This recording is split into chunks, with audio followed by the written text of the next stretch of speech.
Oye, Antonio, tienes 3 libros del mundo precolombino, sí, ¿cierto? Son 3 reediciones de antropología e historia.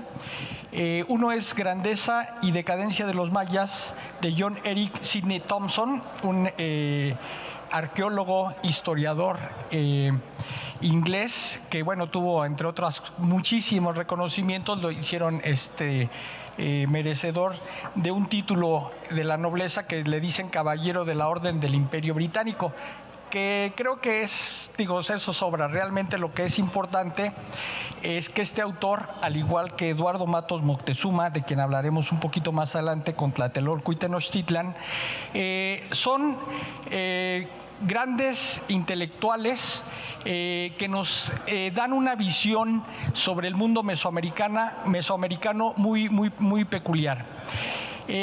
¿Cuál es la virtud de los 3 libros, de Grandeza y decadencia de los mayas, de Tlatelolco y de Tenochtitlan? Los libros están contados de manera literaria, es decir, tienen un sustento arqueológico, historiográfico, pero lo que ellos hacen es que nos traducen a los lectores comunes y ordinarios ese fascinante mundo de esas grandes culturas, la mexica, que comprende obviamente a Tlatelolco y Tenochtitlan, y la cultura maya.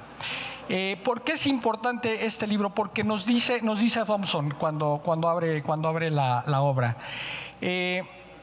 Cuando nosotros viajamos, vamos a la zona maya, que empieza desde Tabasco, una parte de Chiapas, Yucatán, Quintana Roo, Campeche, y una parte también importante de Honduras y de Guatemala. Podemos ir y conocer todos estos centros ceremoniales, pero probablemente regresemos con muy poco conocimiento, con muy poca idea de a qué fuimos y qué vimos.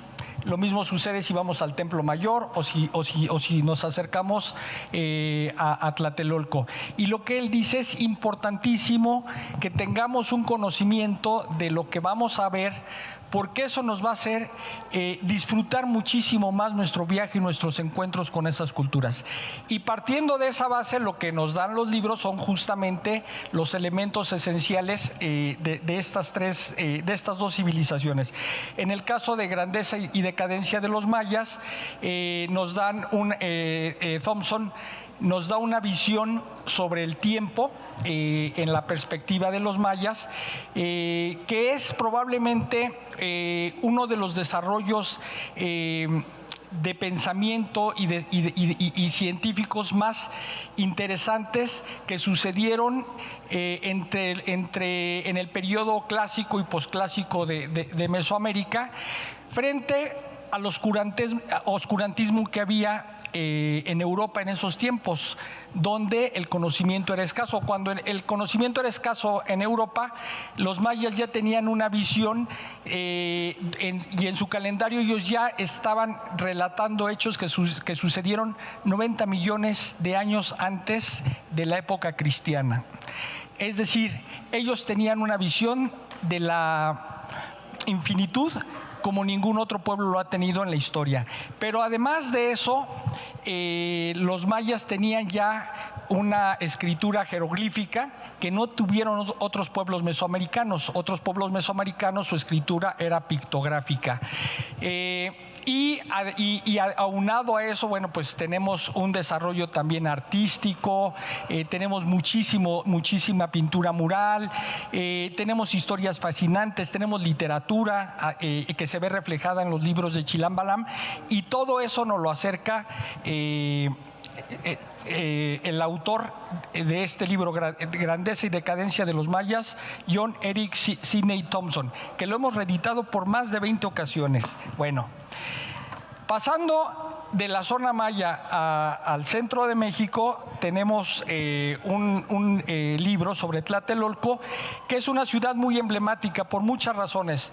En Tlatelolco obviamente se vivió una cruenta batalla donde al final los españoles colonialistas derrotan a los mexicas y a Tlatelolco pues le toca ser parte de ese destino trágico. Luego, es importante también porque tiene una significación hacia nuestros días. En Tlatelolco tuvimos desafortunadamente muchísimos muertos con el genocidio, yo diría, de la Plaza de las Tres Culturas en el movimiento estudiantil de 1968. Y para rematar, en Tlatelolco hubo muchísimas personas que perdieron la vida en el sismo de 1985. Pero lo importante no es solo la significación histórica de Tlatelolco, sino su visión defensora de un mundo y un pensamiento mexica frente a la colonia española.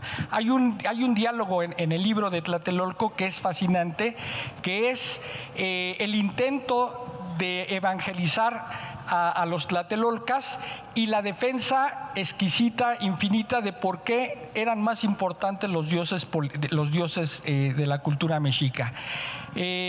Bueno, ya me están diciendo que me estoy comiendo el tiempo. Y finalmente Tenochtitlan, que Tenochtitlan es un libro que nos habla centralmente del Templo Mayor, que para quienes no saben, en la visión mexica, el Templo Mayor era el centro del universo, con 4 puntos cardinales en lo horizontal, pero con otros 2 puntos cardinales.